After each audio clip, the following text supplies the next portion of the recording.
அதிசய மரம். ஒரு சிறிய கிராமத்தில் 3 சிறந்த நண்பர்கள் இருந்தனர். அவர்கள் எப்போதும் மற்றவர்களுக்கு உதவ விரும்புவார்கள். ஒரு நாள் இவர்கள் விளையாடிக் கொண்டிருக்கையில் தங்க இலைகளோடு பிரகாசிக்கும் ஒரு மரத்தைக் கண்டனர். அந்த மரம் இவர்களோடு பேச ஆரம்பித்தது. அன்பான குழந்தைகளே, நான் ஒரு அதிசய மரம். யார் அன்போடும் நேர்மையோடும் தைரியத்தோடும் இருக்கக்கூடிய குழந்தைகளுக்கு நான் சக்திகளை தருவேன். இதை கேட்ட குழந்தைகள் மிகவும் சந்தோஷப்பட்டன.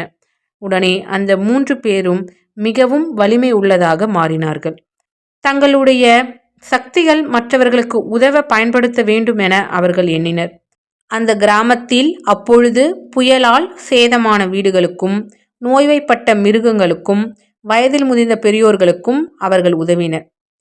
அந்த 3 குழந்தைகளும் இப்பொழுது அந்த கிராமத்தின் சூப்பர் குழந்தைகளாகின்றன. இந்த கதையில் வருவது போல உங்களுக்கும் ஏதேனும் சக்தி கிடைத்தால் உங்களால் முடிந்த உதவிகளை மற்றவருக்கு செய்யுங்கள். வணக்கம். ஹாய் குட்டீஸ்.